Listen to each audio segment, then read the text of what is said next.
வணக்கம். தேம்பாவணி பாடலன் 22 நாட்டுப்படலம். வேற்பழக்கயல் விழியற்கை வளை ஆர்ப்பழக்கடை தயிரில் ஆயனை கூர்ப்பழத்துயர் குறுக மேலறம் ஏற்பழச்சி ஒரு இயல்பு மானுமே.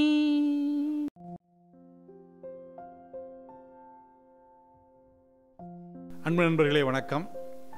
தேம்பாவணியில் நாட்டுப்படலத்தில் யூதேய நாட்டு வளத்தை பற்றி பார்த்து கொண்டிருக்கிறோம்.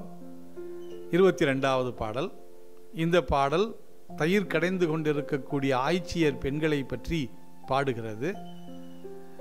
வேர்பு எழ கயல் விழியர் கை வளை ஆர்பு எழ கடை தயிரில் ஆய நெய் கூர்பு எழ துயர் குறுக மேல் அறம் ஏர்பு எழ செய்வோர் இயல்பு மானுமே. யூதேய நாட்டில் உள்ள பெண்கள், ஆயர் பெண்கள் தயிர் கடைந்து கொண்டிருக்கிறார்கள்.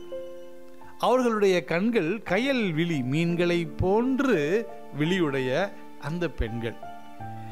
அவர்கள் அணிந்திருக்கக்கூடிய கை வளையல்கள் மோர் கடைகிற பொழுது ஓசையை எழுப்புகின்றது. இவ்வாறு தயிரை கடைகிற பொழுது கடைந்து கடைந்து கடைசியாக வெண்ணெய் மிதந்து வருகிறது. இது எப்படி காட்சி தருகிறது என்று அடுத்த 2 அடிகள் சொல்லுகிறது. கூர்பு எழ துயர் குறுக மேல் அறம், அதாவது துயர்மிக்க இந்த வாழ்க்கை. ஆனால் அறத்தோடு நாம் நின்றால் பல துன்பங்கள் வந்தாலும் இறுதியிலே அறம் வெற்றி பெறும், அறம் நிறைவை தரும், அறம் மகிழ்ச்சியை தரும் என்று ஏர்பு எழ செய்வோர் இயல்பு மானுமே.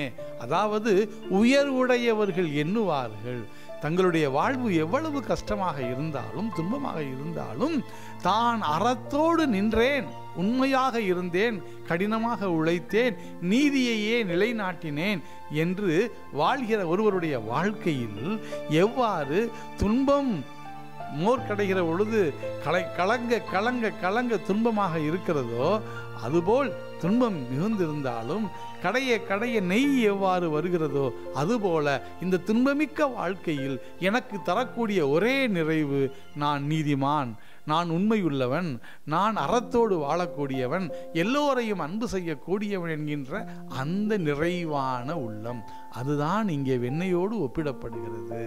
எனவே நாமும் அறத்தோடும் நீதியோடும் உண்மையோடும் அன்போடும் அருளோடும் வாழ வேண்டும் என்பதுதான் இந்த பாடலின் கருத்து. நன்றி.